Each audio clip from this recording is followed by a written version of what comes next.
Before we dive in, quick note. If these deep dives are your thing, smash that like button or subscribe. I'm always curious about my audience, so drop a comment with where you're tuning in from and what time it is there right now. It blows my mind knowing people worldwide are drifting off to sleep with these stories.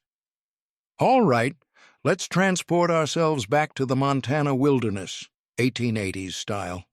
Trust me, you'll want to get comfortable for this one. Adjust those pillows, pull up that blanket, because we're heading somewhere seriously cold.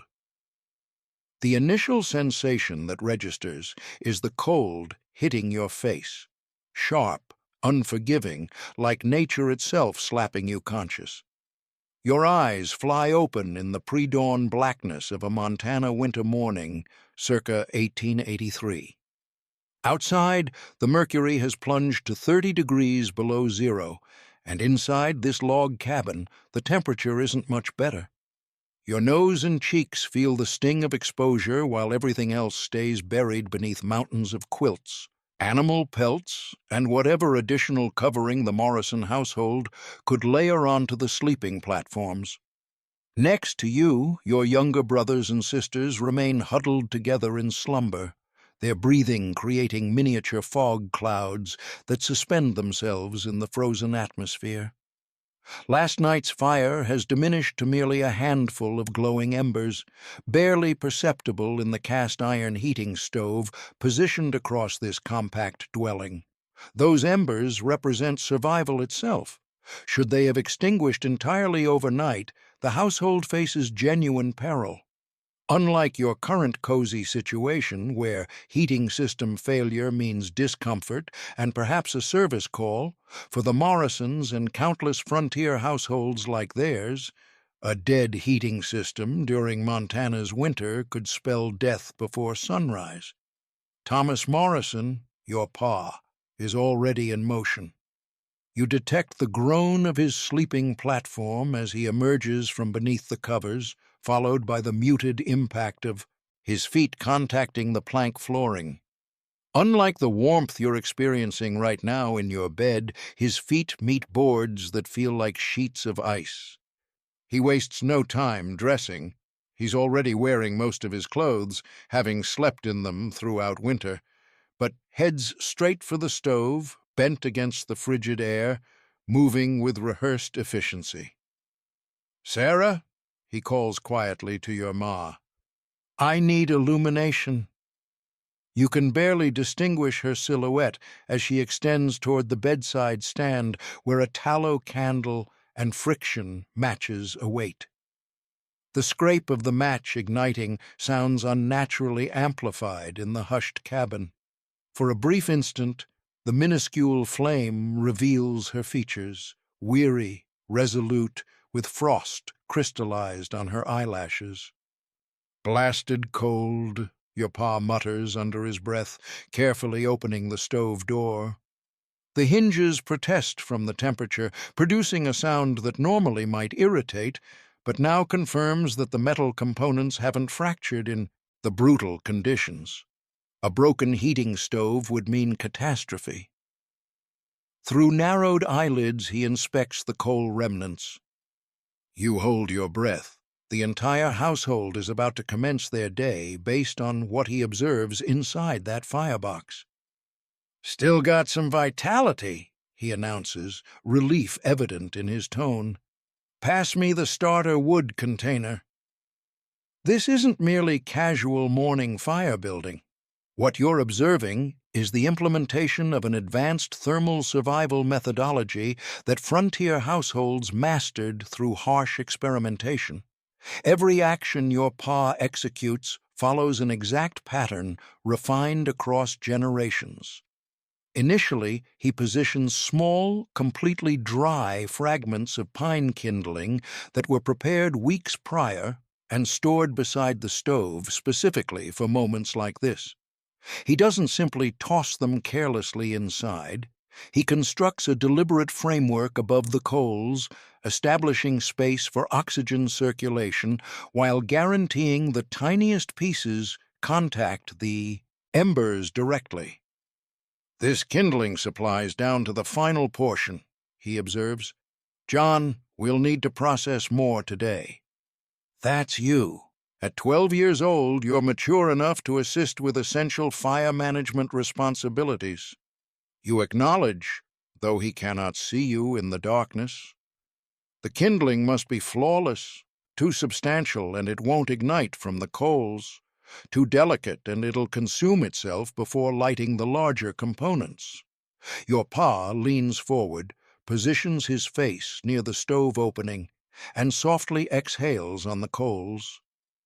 Not forceful bursts like you might picture, but extended, controlled breaths that deliver precisely enough oxygen to resurrect the embers without scattering their warmth.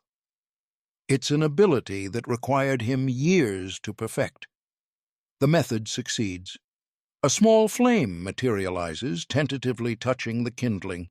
He introduces slightly larger pieces now, positioning them to form a miniature log structure that optimizes airflow.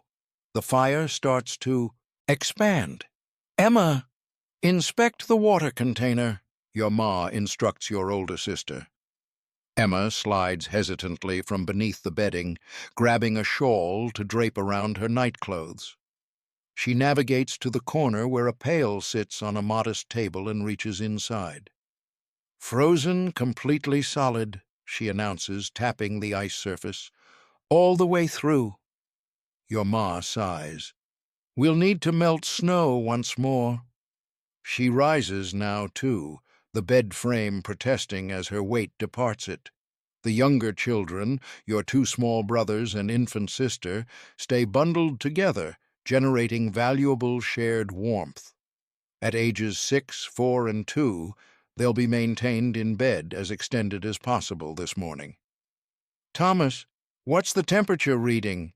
your ma inquires, drawing a woolen dress over her nightgown without removing the underlayer first. Layering equals survival. Your pa doesn't require a thermometer. Decades on the frontier have transformed his body into an accurate measuring device. Must have reached 40 below overnight. Coldest this winter so far. "Colder than last February?" she questions, referencing a particularly savage cold period that froze their water barrel inside the dwelling and killed the neighbor's dairy cow in its barn. "Not quite that severe," he responds, "but it's only January. We've got the worst still approaching." He's constructing the fire now, introducing slightly larger sticks, waiting patiently between each addition. Excessive wood too rapidly would suffocate the fragile flames. This daily fire restoration ritual isn't about comfort. It's the boundary between existence and death. The understanding of precisely how to coax a fire back from nearly extinguished embers is knowledge more precious than gold on the frontier. "John, time to rise," your ma calls. "We require water for breakfast." Reluctantly, you emerge from beneath the warm quilts, the cold atmosphere striking you like a physical assault.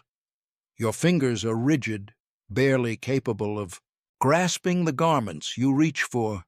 You dress rapidly, adding a second pair of wool socks that your ma knitted last autumn from sheep's wool your household processed themselves. Outside, the pre-dawn environment is eerily magnificent and absolutely lethal.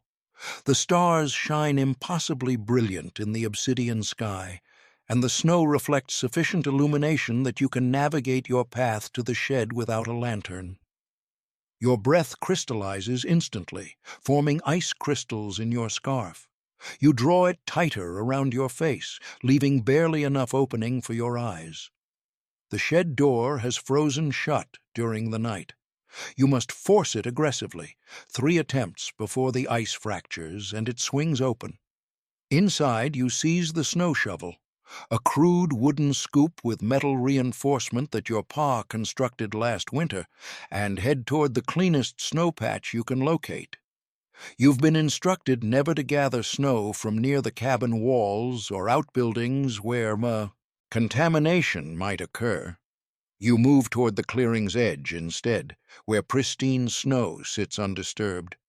The snow is so frigid it produces a squeaking sound beneath your boots, and it's light and powdery, barely cohesive when scooped. This type of snow produces less water when melted, so you'll need to fill the bucket exceptionally full. The morning atmosphere scorches your lungs with every inhalation. Your fingers, despite the mittens, begin aching with cold after merely minutes. You labor quickly, filling the wooden pail with clean snow, compacting it down, then adding more until it's piled high. By the time you return to the cabin, the fire has begun warming the space nearest the stove. Your pa has added the first small logs now, arranging them carefully to establish a coal bed that will endure. The stove's metal surfaces are starting to ping and creak as they heat and expand. "Excellent work," your ma says, accepting the snow bucket. She positions it near enough to the stove to melt, but not so proximate that it might cause a dangerous steam eruption that could fracture the stove's cast iron. "Now, assist your pa with the bigger logs while I get breakfast underway." Your pa is already at the wood stack inside the cabin, a precisely arranged collection of split logs organized by dimension and wood variety. This indoor reserve is the product of months of preparation. Trees felled in springtime, split and stacked to season through summer and fall, then the finest pieces brought inside to remain dry during winter. "We require oak for the main morning fire," he explains, though you already understand this. "Pine burns too rapidly and hot, suitable for starting but not for lasting. Hickory is optimal for overnight, but we'll use that later. Oak provides us the steady warmth we need to get through the morning." The oak logs are dense and substantial. Your pa selects 3, each approximately forearm length and as thick as your wrist. These aren't randomly chosen. He's evaluating their shape, the grain pattern, even the subtle weight differences that inform him about their moisture content.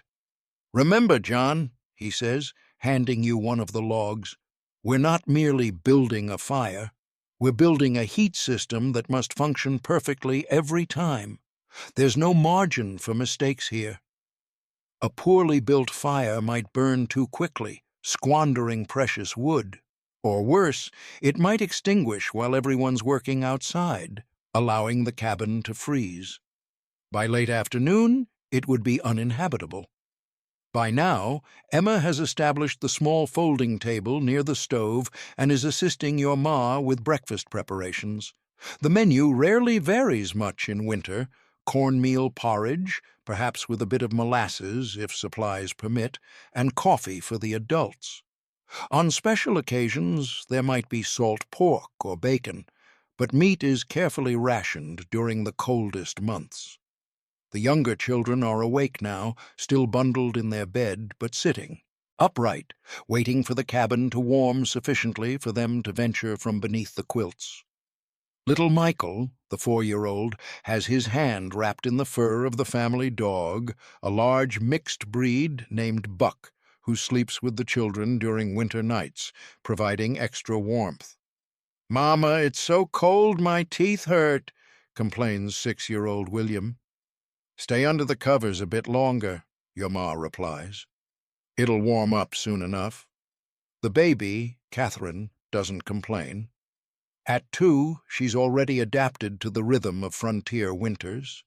She simply burrows deeper into the bedding, only her eyes and the top of her head visible.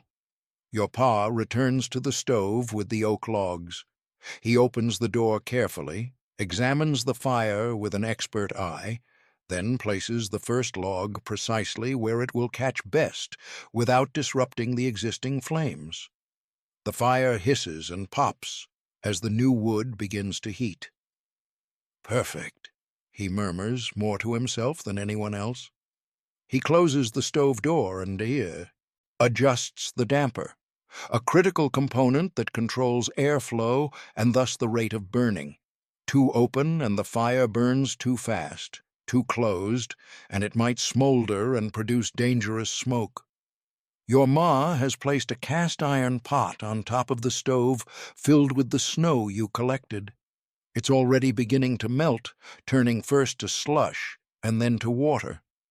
Next to it sits a coffee pot and a larger pot for the cornmeal porridge.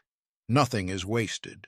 The same fire that heats the cabin cooks the food and melts snow for drinking, cooking, and the minimal washing that can be afforded during the coldest days. "John, check the windows," your pa instructs. "Make sure the coverings are secure." Each window in the cabin has been prepared for winter with multiple layers of protection.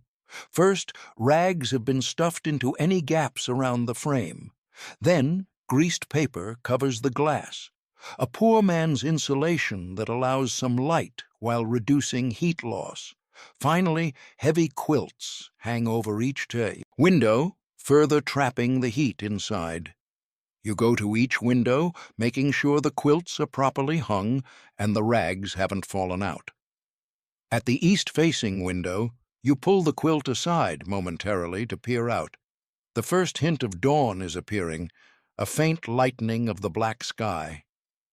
"Sun's coming," you report. "Good," your pa says. "We've got firewood to cut today, and I'd rather not do it in the dark." The fire is really catching now. The stove surface has become hot enough that the snow in the pot is melting rapidly. Your ma stirs the cornmeal into the pot with a wooden spoon, creating the porridge that will provide the calories needed for work in the cold. The cabin, so frigid just 30 minutes ago, is beginning to warm, at least within a 6-foot radius of the stove. The temperature difference is dramatic. You can actually see the boundary where warm air meets cold, like a wavering invisible wall. Your ma notices, too. "Emma, bring Catherine over to the warm side now." "Mind her feet stay covered." Emma retrieves the toddler, keeping her wrapped in a small quilt, and brings her near the stove. The little girl's face, pinched with cold, relaxes as she feels the warmth. "Thomas, don't forget we're low on lamp oil," your ma says as she works. "If this cold spell lasts, we'll be in darkness by next week." Your pa nods grimly. "I know. I'm hoping to get to town before the next storm, but that sky looks threatening." This is the reality of winter survival, a constant calculation of supplies, weather, and needs. Every decision carries weight. Go to town for supplies and risk getting caught in a storm, or stay home and risk running out of essentials. Cut more firewood today or repair the loose chinking in the north wall. Each choice could have life or death consequences. By now, the cabin has reached what passes for warm during a Montana winter morning, perhaps 45 degrees near the stove, still freezing near the walls. The frost on the inside of the walls hasn't melted, it simply glistens in the growing firelight. "Breakfast," your ma announces. The family gathers around the small table, all except your pa, who takes his bowl to the door. "I need to check the animals," he says, pulling on his heavy coat, a fur-lined canvas garment that reaches to his knees. "It's too cold for them to be in the lean-to," your ma protests. "Bring the chickens inside." He shakes his head. "Cow's too big for the cabin door, but I've got her well wrapped in the barn. I banked extra hay against the walls last night. Chickens might have to come in, though." With that, he opens the door and steps out, letting in a blast of Arctic air that cuts through the cabin's hard-won warmth. He closes it quickly behind him. The rest of you eat quickly, the hot cornmeal warming you from the inside. There's no talking during meals in winter. It wastes heat and time. Every calorie counts.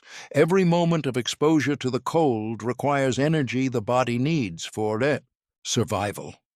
This is frontier winter survival in its purest form, a daily battle where knowledge, preparation, and community mean the difference between seeing another sunrise and becoming another cautionary tale about those who didn't respect the cold.